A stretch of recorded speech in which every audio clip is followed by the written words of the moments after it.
Bonjour et bienvenue sur No Limit Sécu, le podcast francophone hebdomadaire dédié à la cybersécurité.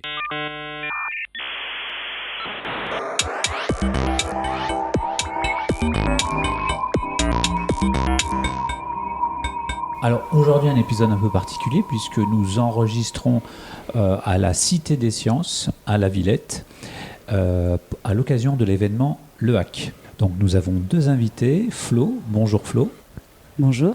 Et Majimbu. Bonjour Majimbu. Bonjour. Pour discuter avec eux, les contributeurs No Limit Sécu sont Hervé Schauer. Bonjour. Et Nicolas Ruff. Bonjour. Est-ce que tu peux nous en dire un peu plus sur le hack ? Quelle est la particularité de cet événement ? La particularité de l'événement, c'est un des événements assez anciens, donc depuis plus de 20 ans. On va faire un événement où on va parler de tous les sujets liés au hacking.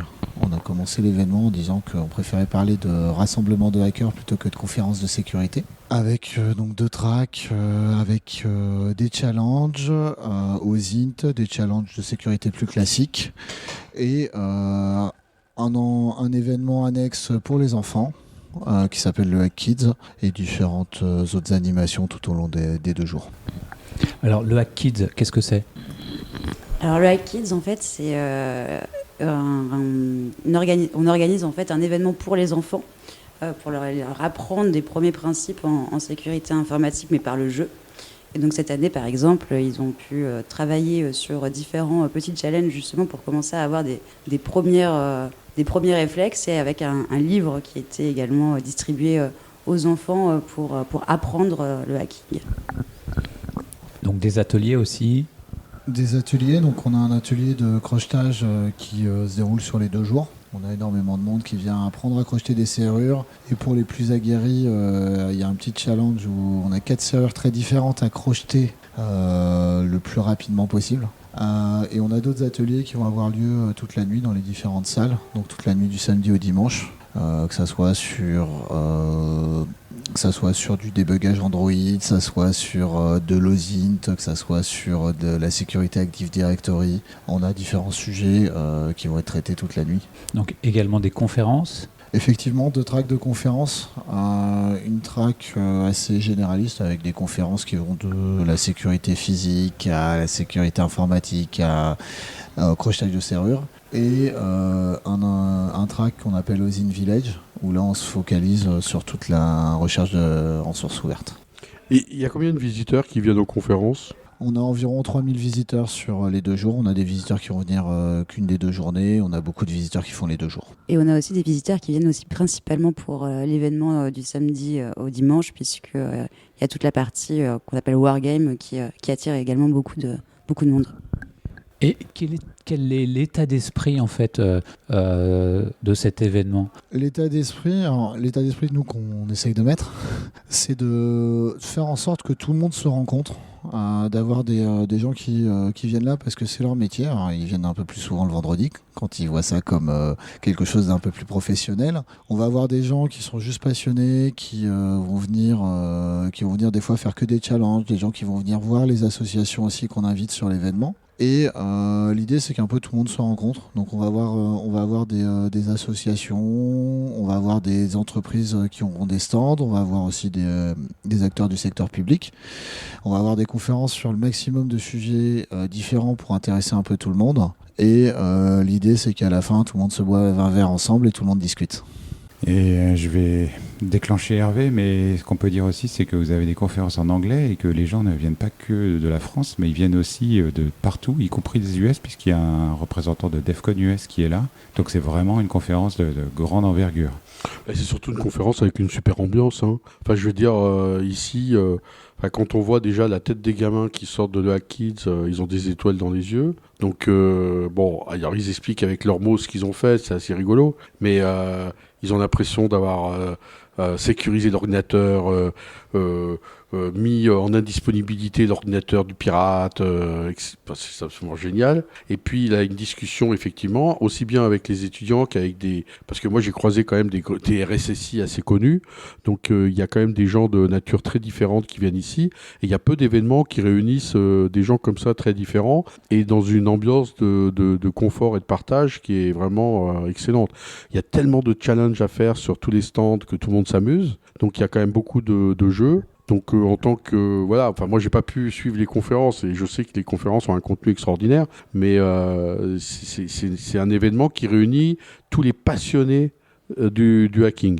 Et j'aimerais rebondir sur ce que tu dis parce qu'effectivement, et c'est particulièrement vrai cette année, on a donc toutes ces entreprises qui viennent pour tenir un stand à l'EHAC qui proposent des challenges et on tient à les remercier parce que du coup ça fait aussi la richesse des 2 jours sur le salon. Parce que du coup, ça force aussi les gens à parler entre eux, des visiteurs qui ne se connaissent pas, à échanger pour travailler ensemble sur des challenges. Et ça contribue énormément à cette ambiance qu'on cherche à avoir au sein du salon en règle générale. Et donc, on remercie vraiment nos sponsors pour ça. Et la prise téléphonique qui est à côté de l'amphi, c'est l'entrée d'un challenge ou c'est une sortie vers la matrice ? J'ai bien vu ton tweet. Ce n'est pas un challenge et je ne sais pas ce qu'il y a câblé derrière cette prise téléphonique. Parce que vous avez eu des gens qui faisaient du Minitel l'année dernière, il me semble, à l'accueil. Il y avait des... Je ne sais pas s'ils sont encore là cette année. Effectivement, on a l'Electrolab qui bidouille aussi des Minitel, qui est une association qui est plus sur la partie machine physique, qui a tout un entrepôt à Nanterre et avec qui on travaille. Il faut savoir que l'association HZV, Hackers Voice, on fait aussi des meetings tous les mois. On en a fait pendant des années donc avec l'Electrolab à Nanterre et maintenant on est à la Générale dans le 14e. Mais on fait aussi des réunions tous les mois où on échange avec d'autres associations aussi un peu dans ce milieu-là. Meetings qui sont tous les premiers samedis du mois, si je ne me trompe pas. Exactement, tous les premiers samedis du mois. Et d'ailleurs, pour ces meetings-là, on aime bien pouvoir avoir aussi des échanges sur différentes thématiques autour de la sécurité. Ça peut être vraiment des sujets très vastes et très variés. Et donc, on invite vraiment les gens à venir présenter leurs sujets ou échanger en tout cas sur des sujets qu'ils ont creusés. Et c'est ce qui fait aussi tout l'intérêt de ces meets. Et pas besoin d'être membre de l'association pour revenir au mythe. Et comment vous faites pour financer un tel événement ? Alors pour financer un événement, forcément avec 3000 personnes sur 2 jours, il y a un petit budget. On va avoir une partie du financement qui viendra tout simplement par les visiteurs qui vont acheter leurs billets. Alors plus les visiteurs achètent leurs billets tôt, moins c'est cher. On a une deuxième grosse partie du financement qui sont tout simplement des sponsors. Donc les sponsors chez nous, ils ont un stand, ils ont leur logo sur le site web et c'est tout. Donc il n'y a pas de conf sponsorisé ou autre. Et donc ça, c'est une partie quand même importante du financement, mais qui fait que tout le monde paye sa place moins cher. En échange on a donné de la place et des stands à des sponsors qui contribuent aussi un peu à l'événement, comme on disait, en faisant des challenges, en faisant des animations aussi sur l'événement. Et la dernière partie du financement, on a des produits dérivés, des petits t-shirts qui sont différents chaque année et une petite buvette qui fonctionne pas mal parce que les hackers aiment bien échanger autour d'une petite mousse. Je crois que la loi française nous oblige à dire que No Limit Sécu a eu des places gratuites. Il y a moins de stands que l'an dernier, donc ça a dû faire moins de revenus, parce que moi j'ai eu pas autant de SN que l'année dernière. C'est pas un peu délicat cette année financièrement ? Effectivement, on se rend compte qu'on a un peu moins de monde que l'an dernier. On se rend compte qu'on a des entités qui venaient recruter sur leur stand, qui aujourd'hui sont un peu moins dans cette optique-là. Ça change un peu, et effectivement ça change un peu l'événement. Nous on a fait le choix de ne pas augmenter le prix des places pour les visiteurs. On a fait le choix d'avoir un peu plus de t-shirts en vente, un peu plus de sources de revenus à côté pour compenser. Et on va voir déjà quand on fera le bilan de cette édition comment ça se passe. Et on a traditionnellement toujours géré d'une année à l'autre pour avoir toujours une marge de manœuvre justement pour les petits changements comme ça peut être le cas cette année. Alors, tu parlais tout à l'heure des sponsors qui ne participaient pas aux conférences, mais du coup, comment est-ce que vous sélectionnez les conférences ? Est-ce qu'il y a une thématique ? Comment vous faites ? On fait un appel à conférence, donc généralement en début d'année. Donc en général, on lance ça souvent au mois de janvier. Quand on est en avance, on le lance même en décembre. Après, on reste une association, on reste une organisation d'associations un peu déstructurée. Et donc on fait un appel à conférence et derrière on a un comité de relecture. On va choisir différents conférenciers. On essaye d'avoir des conférences les plus diverses possibles.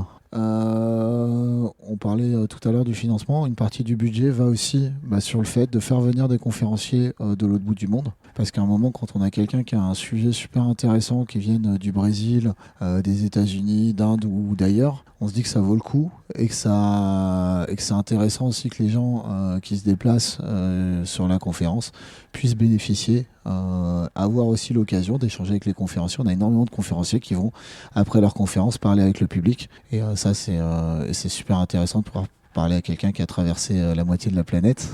Ça n'arrive pas tous les jours.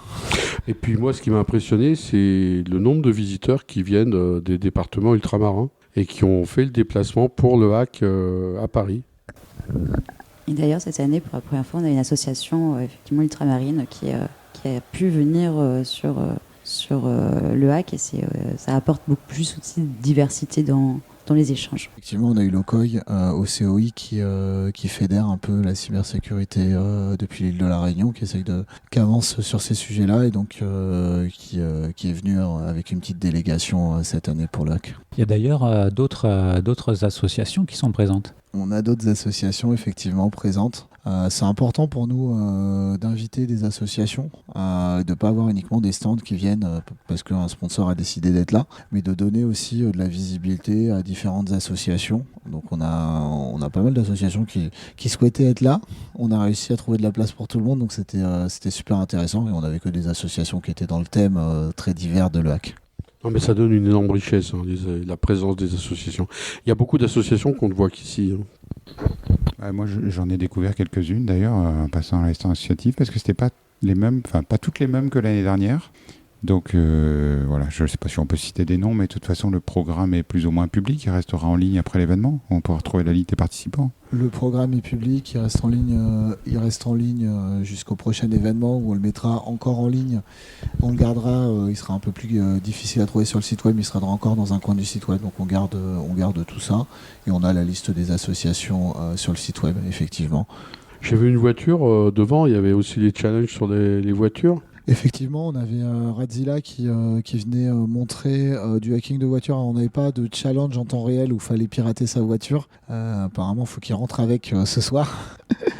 Par contre, il fait pas mal de démos sur différents mécanismes de sécurité dans la voiture et il a tout un système aussi où il se plug dans la voiture pour essayer de rajouter des fonctionnalités, en particulier de conduite semi-autonome sur la voiture, alors que c'est juste une Toyota du commerce qui n'a pas vocation à se conduire toute seule habituellement.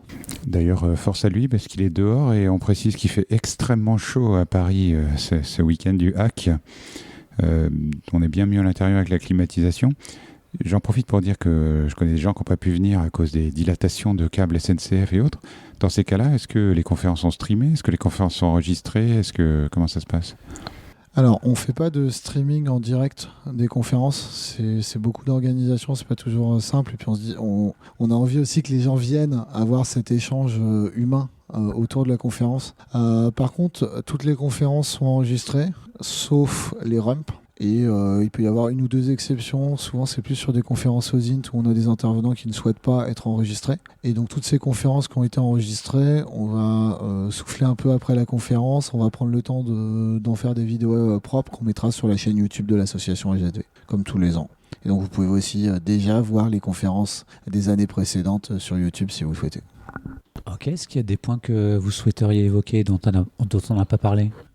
Mais de quoi avez-vous besoin ? C'est-à-dire que est-ce que les auditeurs No Limites Sécu pourraient vous apporter quelque chose d'utile et quoi ? Alors, ce que peuvent apporter les auditeurs No Limites Sécu, ils peuvent venir à la conférence, participer, qu'ils n'hésitent pas s'ils ont des sujets, que ça soit sur des ROM, que ça soit même sur le Call for Paper. Alors, on relancera un Call for Paper l'année prochaine parce qu'on repart tous les ans sur le même cycle. Donc, on est particulièrement friand de toutes les bonnes idées. On essaye d'avoir les conférences les plus diverses possibles.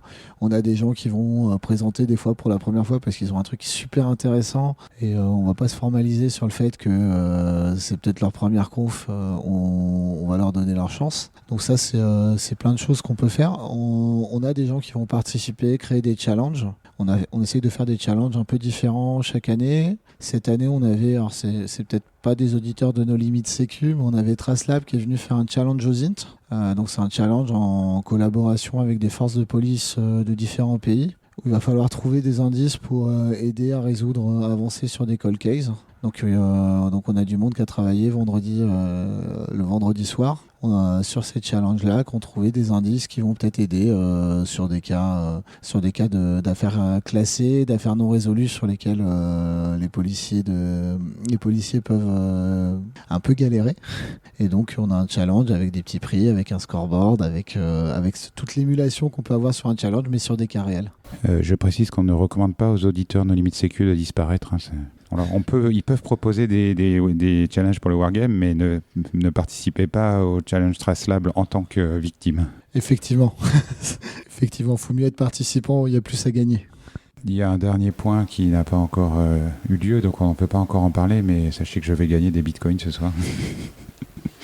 Effectivement, on a un petit jeu qui s'appelle Qui veut gagner des bitcoins, où on a différentes équipes qui vont répondre à des questions sur la sécurité informatique, sur la culture hacker au sens large. Et donc effectivement, on a remarqué qu'à chaque fois que Nicolas était là, il avait tendance à gagner.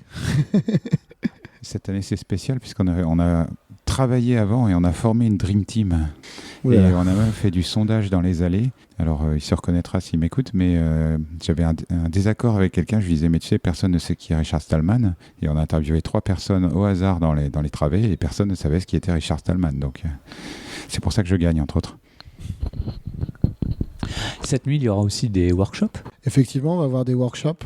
On va avoir donc sur le village aux INT 2 gros workshops aux INT, et on va avoir différentes salles de workshops, donc qui sont dans la Cité des Sciences, dans le centre des congrès. Et donc dans chaque salle, on va faire tourner différents workshops. On va avoir des workshops on va avoir MPGN qui va nous expliquer comment casser de l'Active Directory, qui est généralement un des workshops très suivis. C'est un workshop de 5 minutes, ça, non ? Il n'en Non. faut pas plus, non, pour pas casser un Active Directory aujourd'hui. Et comme il y a beaucoup de monde, ça prend un peu de temps à expliquer.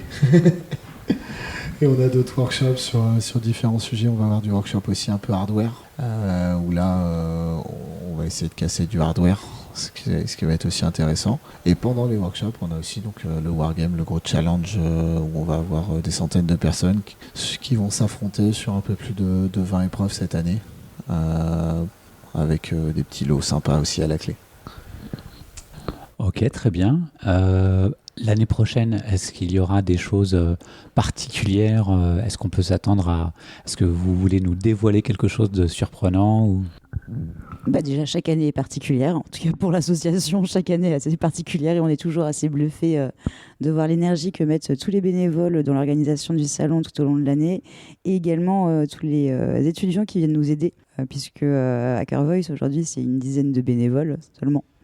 Et donc, on est accompagné par des écoles et des étudiants qui viennent bénévolement sur le salon pour renforcer les équipes pendant les 2 jours.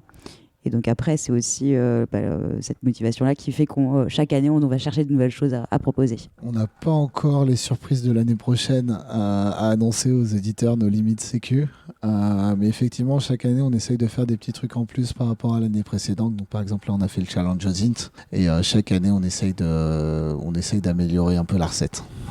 Il y a de quoi faire entre les drones et le sans-fil. Il y a des trucs rigolos à faire. Peut-être on peut avoir droit à 2-3 gossips. J'ai entendu dire qu'il y avait un accident de tireuse à bière hier, par exemple, ce genre de choses. En tant qu'organisateur, qu'est-ce qu'on ne voit pas, en fait ? Qu'est-ce qui se passe backstage ? Est-ce que vous avez encore eu des gens qui n'ont pas eu leur visa pour revenir parler, des choses comme ça ? Le barman va bien. Tu veux que je redise un tour ? Tous les barman sont vivants. Tous les barman vont bien. Effectivement, le fait de rajouter un challenge le vendredi soir, ça a rajouté aussi un challenge sur le fait de se dire l'espace challenge a besoin de bière et de soft aussi le vendredi soir. Et donc il y a eu un peu de surchauffe de machine à bière, il y a eu un peu de rattrapage de machine à bière au milieu de l'entrée. Ce qu'on voit pas, ce que vous voyez pas forcément en tant que participant, que nous on voit un peu plus en tant qu'organisateur, c'est le fait qu'il faut courir tout le temps dans tous les sens pour juste s'assurer de plein de détails, que la clim soit bien réglée, que les gens qui veulent boire leur bière sur la terrasse aient le droit de sortir avec leur bière sur la terrasse. Il y a plein de petits sujets, il y a plein de petites choses. Là, on est en canicule, donc ce matin, on a pris un camion, on est allé racheter des bouteilles d'eau pour que tout le monde puisse avoir des bouteilles d'eau. Il y a plein de petits trucs qui sont pas forcément toujours très intéressants, mais en fait, ça se voit pas trop si on les fait. Merci. Notre but, en tout cas, c'est que ça se voit pas quand il y a des petits accros, que les participants n'aient pas le temps de les voir, et donc que tout le monde passe une bonne conf. C'est faux. Ce matin, à 9h35, le café n'était pas passé au 2e étage dans l'espace associatif. Donc j'ai dû descendre. Il y avait du café avant 9h sur les stands. Je vois pas où est le problème. Effectivement, Nicolas, tu étais du mauvais côté, mais Hervé était du côté où la machine à café fonctionnait un peu plus tôt. Et le café était très chaud. Il y avait tout ce qu'il fallait pour pas se brûler les mains. Mais effectivement, le but c'est d'avoir du café, d'avoir plein de choses, d'avoir plein de petites attentions qui font que ça se passe bien pour tout le monde. Et effectivement, comme tu peux le dire, à des moments il y a un petit peu de délai. Ça reste une organisation bénévole. Ça reste un beau challenge de faire venir 3000 personnes sur 2 jours. Clairement. Est-ce que l'un d'entre vous souhaiterait ajouter le mot de la fin ? Vous allez écouter ce podcast, la conférence sera finie, donc le hack sera fini, donc on vous invite à venir l'année prochaine à le hack, et si vous ne pouvez pas attendre, on organise aussi une petite conférence fin août qui s'appelle Barbac à Toulon, où on est un peu sur le même principe mais sur une journée, avec un petit barbecue à la fin. Oui, alors je recommande surtout aux régionaux, puisque de toute façon les trains et les hôtels c'est déjà fini, là, il n'y a plus de place. Bon, eh bien, merci beaucoup d'avoir accepté notre invitation. Merci aux contributeurs. Chers auditeurs, nous espérons que cet épisode vous aura intéressé et nous vous donnons rendez-vous la semaine prochaine pour un nouveau podcast. Au revoir. Au revoir.